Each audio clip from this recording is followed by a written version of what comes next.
Asima sweet কিচেনে সকলকে স্বাগত জানিয়ে আজকের আরেকটি রেসিপি আপনাদের সঙ্গে শেয়ার করছি। সকলের জানা আর খুবই সহজ একটা রেসিপি, তাও মনে হলো আপনাদের সঙ্গে একটু শেয়ার করি। আজ আমি সামলার তরকারি বানিয়ে আপনাদেরকে দেখাচ্ছি। এই রান্নাটা জানি সকলে আপনারা খুব ভালো বানাতে পারেন, তাও আমি যেভাবে বানাই সেটা আপনাদের সঙ্গে শেয়ার করলাম। আসুন দেখে নেওয়া যাক আজকের আমার এই রেসিপিটা। প্রথমে এখানে আমি কিছু সামলা নিয়েছি, আগে ভালো করে ধুয়ে নিয়েছি।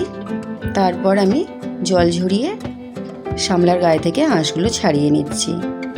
এগুলোকে আঁশও বলা যায় বা খোসাও বলা যায়।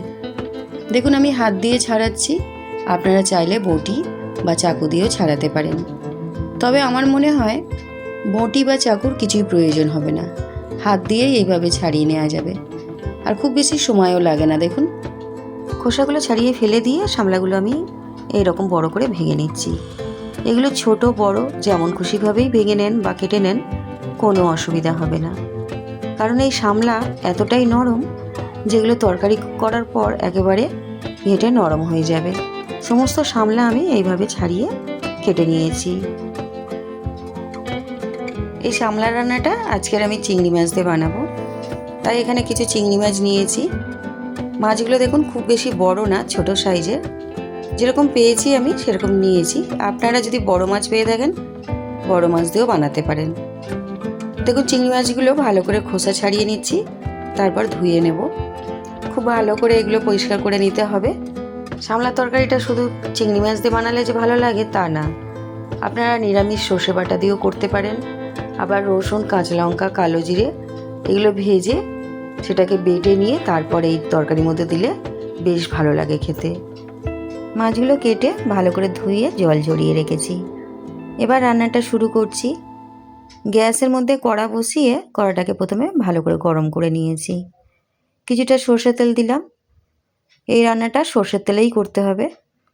তেলটা গরম হয়ে যাওয়ার পর এর মধ্যে 3-4টে শুকনো লঙ্কা কেটে দিয়েছি, 1 চামচ গোটা জিরে, অল্প করে কালো জিরে দিলাম। এই লঙ্কা আর জিরে খুব অল্প সময় একটু ভেজে নিতে হবে, বেশি সময় ভাজলে কিন্তু লঙ্কাটা পুড়ে যেতে পারে। এবার এর মধ্যে সামলাগুলো দিয়ে ভালো করে মিশিয়ে নিচ্ছি। এই সামলা রান্না কিন্তু খুব বেশি সময় লাগে না, একেবারেই অল্প সময়ের মধ্যে রান্নাটা হয়ে যায়।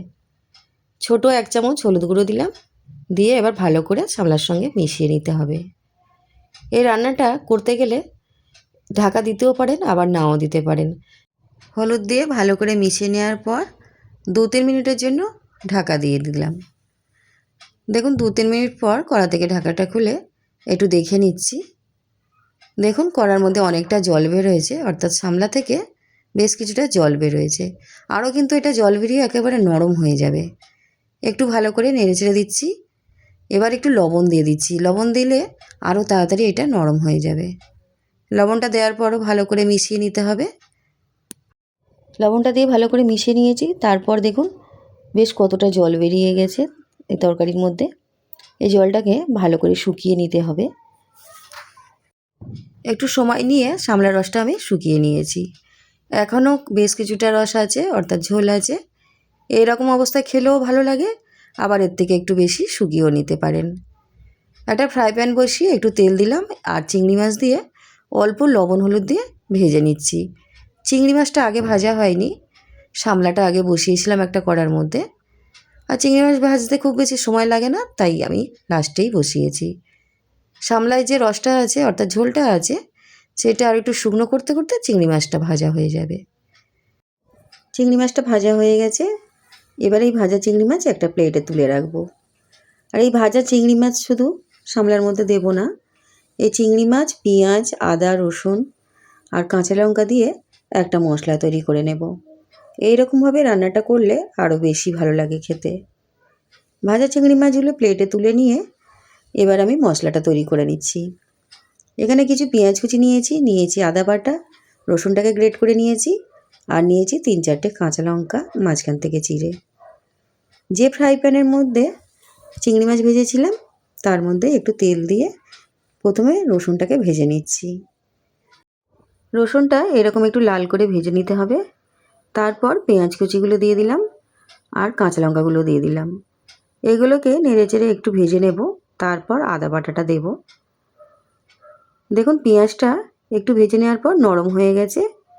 এবার আমি এর মধ্যে আদা বাটা দিয়ে দিলাম। আদা বাটাটা আপনারা দিতেও পারেন আর নাও দিতে পারেন, এটা দিলেও বেশ ভালো লাগে খেতে। এখন অল্প করে একটু হলুদ দিলাম। হলুদ যেহেতু আগে দিয়েছি সামলার মধ্যে, তাই এখানে অল্প করেই দিলাম। এই পেঁয়াজ আদা রসুন ভালো করে ভেজে নিয়েছি। এবার এর মধ্যে ভেজে রাখা চিংড়ি মাছগুলো দিয়ে একটু শুধু নেড়েচেড়ে মিশিয়ে নেব। শুধু চিংড়ি মাছ ভাজা সামলার মধ্যে দিলেও ভালো লাগে খেতে, কিন্তু এই রকমভাবে বানালে একটু বেশি ভালো লাগে।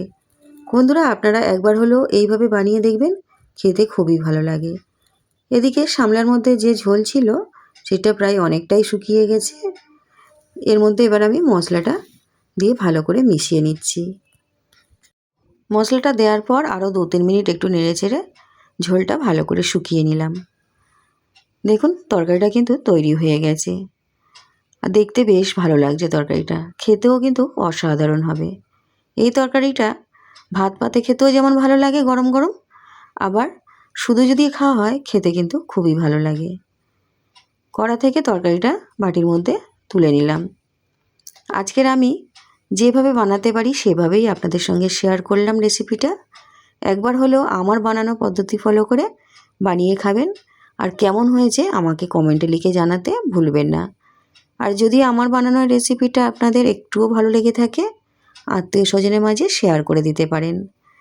আর বন্ধুরা, আমার চ্যানেলটি সাবস্ক্রাইব করে পাশে থাকা বেল আইকনটি প্রেস করে দেবেন, তাহলে আমি যখনই নতুন নতুন রেসিপি শেয়ার করব সবার আগে তার নোটিফিকেশান আপনার কাছে পৌঁছে যাবে।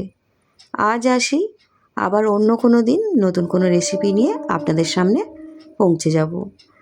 আপনারা সকলে সুস্থ থাকবেন আর বাড়ির সকলকে ভালো রাখবেন।